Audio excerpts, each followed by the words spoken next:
Olá, eu sou a Margarete Freitas, professora de matemática do ensino fundamental. Nesse vídeo, vamos falar sobre fatoração, além de dar os primeiros passos na equação do segundo grau. Esse trabalho contou com a professora Roseli, professor Juari, além da colaboração de outros professores de matemática da Rede de Educação de São Roque. Vamos começar então pela fatoração. O que é fatoração? O que é fatorar? Fatorar é transformar uma soma de expressões algébricas em um produto. Por exemplo, eu tenho aqui uma expressão algébrica, x² mais 5x mais 6, e eu vou fatorar. E aí eu tenho a forma fatorada, que é a mesma expressão, só que escrita de uma outra forma. Ou seja, eu transformei esta soma nesta multiplicação. E para verificar os cálculos, para verificar se está tudo ok, eu vou fazer o inverso, fazendo a operação distributiva aqui, ó. Então eu tenho x vezes x, x². X vezes 2, 2x. 3 vezes x, 3x. E 3 vezes 2, 6. Agora eu vou somar os termos semelhantes. x² não tem termos semelhantes, mas ele vai entrar no resultado. 2x mais 3x, 5x. E o 6 também vai entrar no resultado. Observe que eu voltei lá na primeira expressão. Isso é fatorar. Ok? Vamos ver outros exemplos, né? Vamos ver um exemplo aqui com geometria. Eu tenho aqui uma expressão algébrica que representa a área de algumas figuras geométricas. Tá? Por exemplo, aqui um retângulo que tem lado B e o outro lado C. Para eu calcular a área desse retângulo, eu não tenho que multiplicar um lado vezes o outro. Então, um lado vezes o outro, B vezes C, ficou representado lá em cima por BC, B vezes C. Da mesma maneira, eu tenho um outro retângulo maior aqui, de lados 3C e lado A. Calculo a área e eu tenho 3C vezes A. Um quadrado de lado C, todos os lados são iguais, então eu tenho C vezes C, ou C elevado ao quadrado. E por último, um outro quadrado, só que esse quadrado está faltando um pedacinho A. Então, esse pedacinho que está faltando está representado pelo menos C. Ok? E aí, um lado vezes o outro, desse quadrado, eu tenho 2 vezes C vezes B menos C ao quadrado. Ok? Então, aqui eu representei a área das figuras geométricas com uma expressão algébrica. Agora, eu vou fatorar essa expressão algébrica sem alterar as figuras, sem alterar as formas, sem alterar o valor dessa expressão. E aí eu tenho a área dessa única figura, né, desse retângulo, né, que tem lado 3C e o outro lado A mais B. A mais B que é aquele pedacinho, né, o amarelo, que é o A, e aquele pedacinho que é o B. Mas, no cálculo, ele representa um termo só. Então, um lado vezes o outro lado. Esse lado vezes esse lado. Ok? Forma fatorada. Fica mais claro quando a gente vê essa animação aqui, ó, onde eu tenho todas as figuras se juntando numa só.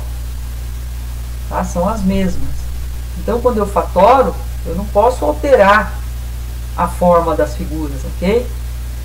Então, eu tenho lá a forma fatorada e a expressão que gerou a fatoração. Ok? Muito bem. Vamos então agora ver alguns casos aqui de fatoração. Trinômio quadrado perfeito, soma de dois cubos, agrupamento, fator comum em evidência, diferença de dois quadrados e diferença de dois cubos. Tá? Temos todos esses casos de fatoração. Mas nós vamos falar especificamente deste caso aqui, que é o fator comum em evidência. Tá? O que é, então, fatorar através do fator comum em evidência? Fator comum em evidência é quando eu busco, nos termos da expressão, fatores que são comuns, ou seja, que repetem em outros termos. Nesse caso aqui, é o A, né? O A, ele é o fator comum. é ele que tem no primeiro termo, que também tem no segundo termo. Tá? Então eu vou deixar esse fator comum em evidência. O que é deixar em evidência? Ele vai ficar fora do parênteses, tipo comandando a operação, a multiplicação. Ok? Então A vezes x mais y. O A, que é o fator comum, ficou em evidência para multiplicar os outros termos dessa expressão, o x e o y. Ok?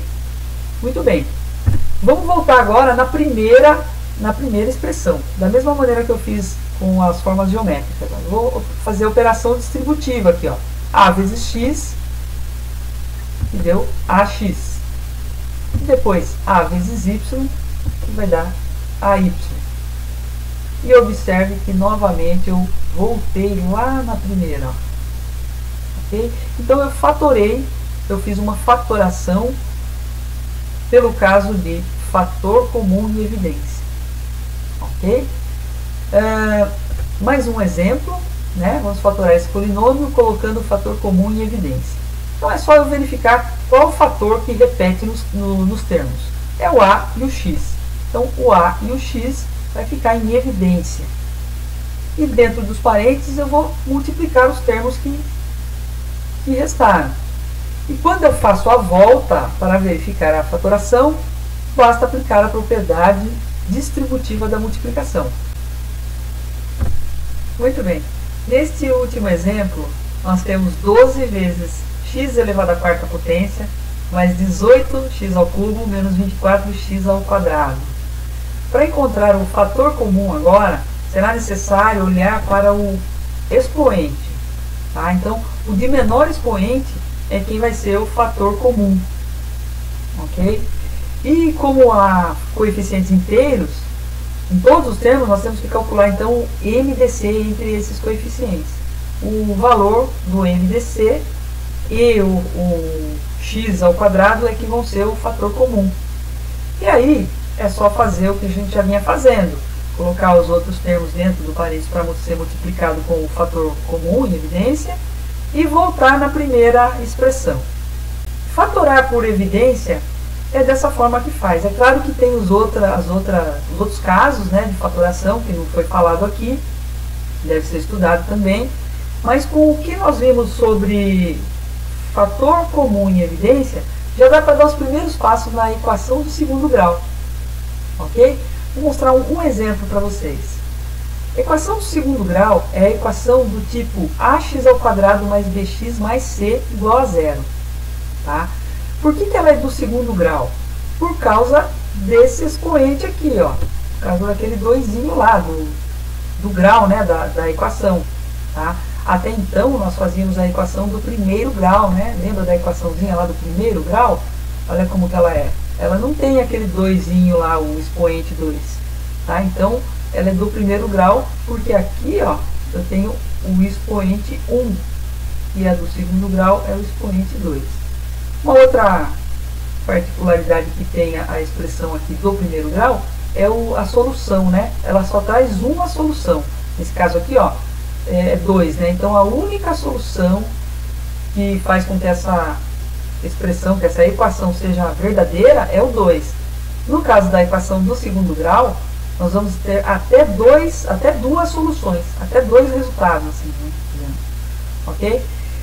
E qual que é a relação entre o que nós falamos sobre fatoração e a equação do segundo grau aqui? É que quando eu falo da equação do segundo grau incompleta, essa daqui, por exemplo, ó, ela é incompleta, né? Está faltando o termo C. Né? Olha aqui, ó, a forma geral dela é essa primeira aqui. Ó. Essa aqui é a forma incompleta, porque está faltando o termo C. Então eu já consigo resolver uma equação do segundo grau fatorando por evidência. Então, vamos dar um exemplo aqui. Vamos pegar um exemplo aqui, ó, de uma equação do segundo grau incompleta. X ao quadrado menos 6x igual a zero. Tá? Então, o comecinho aqui dá para fazer, né? Tranquilamente. Ó, vou colocar o termo. Quem que é o termo comum aqui? O fator comum é o x. Vamos colocar o x em evidência. E o restante dos termos nós vamos colocar dentro do parênteses. E quando eu multiplicar, quando eu fizer, não precisa fazer Mas se eu fizer aqui a distributiva, ó, x, só vou fazer só para a gente verificar. X vezes x deu x ao quadrado. Mais e menos deu menos. X vezes 6, 6x. Ok? Então eu fatorei primeiro e agora eu vou prosseguir para encontrar a solução, para encontrar quais são os valores de x, tá? A solução da equação. Então aqui, quando chega aqui, tem uma coisa muito lógica aqui, ó. Eu tenho um número desconhecido, né? Multiplicando um outro número também desconhecido aqui. Agora, se eu tenho um número multiplicado por outro, que vai dar resultado zero, pela lógica, um dos dois é zero. Ok? Olha lá. Se um número vezes o outro, o resultado é zero, um dos dois tem que ser zero. Então, nós vamos partir do princípio que o x ele é zero. Tá? O x é zero. Esse x aqui é zero. E agora, isso que está dentro aqui do parênteses, nós vamos calcular separado, como se fosse uma equaçãozinha lá. Ó. Então, eu tenho x menos 6 igual a zero. Eu passo x para o segundo membro com a operação inversa, e eu tenho x igual a 6. Então, como eu falei, a equação do segundo grau, ela me traz até dois resultados, até duas soluções. Ok? Então, dessa forma, eu vou finalizar esse vídeo. Espero ter ajudado, espero que vocês tenham entendido. Voltem o vídeo e vejam com mais detalhes, né, alguma coisa que passou. Até mais, um abraço para todos, principalmente para os meus alunos do Tetsu.